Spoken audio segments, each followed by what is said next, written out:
नमस्कार दोस्तों, आप देख रहे हैं ब्रेकिंग न्यूज, जहां हम आपको रूबरू करवाते हैं देश और दुनिया की तमाम ताजा तरीन खबरों से। दोस्तों, आज हम बात कर रहे हैं मोदी सरकार के द्वारा लागू नोटबंदी की, जिसने पूरे देश में हाहाकार मचा दिया था। आज उसी नोटबंदी का जिन्न फिर बाहर आया है। नोटबंदी को लेकर अब सुप्रीम कोर्ट ने अपनी रुचि दिखाकर नई पहल की और मोदी सरकार के साथ रिजर्व बैंक को सुप्रीम कोर्ट ने नोटिस जारी किया है। आपको बता दें, मोदी सरकार ने अचानक रात 8 बजे नोटबंदी को लेकर आदेश पारित किया था कि आज से पुराने 500 के नोट बंद किए जाते हैं। नोटबंदी का ये फैसला संवैधानिक था भी या नहीं, या मोदी सरकार की हिटलरशाही थी? नोटबंदी संवैधानिक वैधता पर आज बुधवार को सुप्रीम कोर्ट ने बड़ा कदम उठाया है। देश की सर्वोच्च अदालत ने नोटबंदी के फैसले पर दखल देते हुए संकेत भी दिया है, जिसको लेकर जस्टिस सैयद अब्दुल नजीर की अगुवाई वाली 5 जजों की संविधान पीठ ने केंद्र और आरबीआई से नोटबंदी के फैसले पर जवाब मांगा। और वहीं सुनवाई के दौरान वरिष्ठ वकील पी चिदम्बरम ने तंज कसते हुए कहा कि सुप्रीम कोर्ट की संविधान पीठ में 6 साल से पेड़ पर लटका नोटबंदी का बेताल आज फिर सरकार के कंधे पर आ लटका है।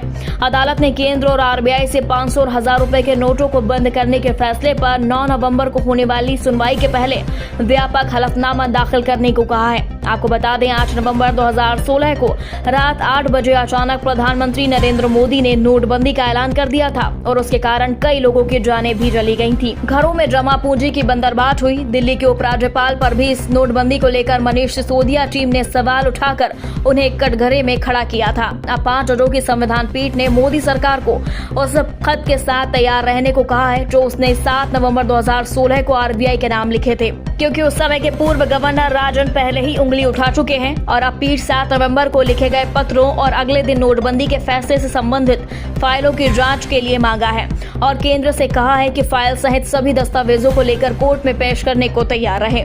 साथ ही पीठ ने कहा कि मुख्य सवाल यह है कि क्या सरकार के पास आरबीआई अधिनियम की धारा 26 के तहत 500 और 1000 रुपए के सभी नोटों को बंद करने का अधिकार है? क्या नोटबंदी करने की प्रक्रिया उचित थी?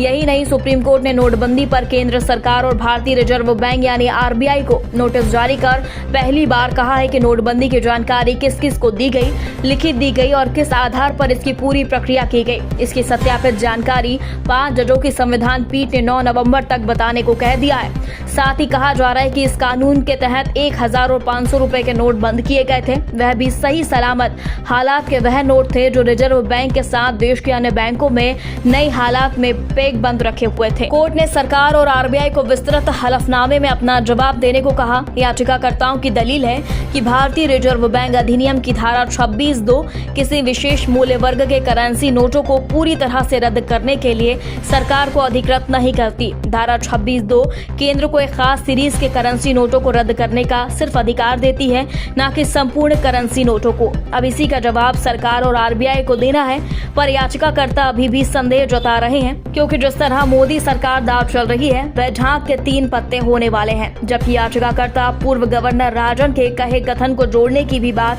कही जा रही है और शायद वह जायज भी है, क्योंकि नोटबंदी के फैसले से मोदी के द्वारा देश को 10 साल पीछे धकेलने की बात आर्थिक विशेषज्ञों ने भी की थी, पर आज तक उस पर ना तो कोई बहस हुई और ना ही न्याय के लिए किसी ने पहल की। दोस्तों, नोटबंदी की इस खबर पर आप और न्यायालय की पहल पर आपको क्या कहना है, हमें कमेंट बॉक्स में जरूर बताएं। अगले बुलेटिन में नई अपडेट्स के साथ ब्रेकिंग न्यूज एक बार फिर हाजिर होगा। तब तक के लिए नमस्कार, जय हिंद।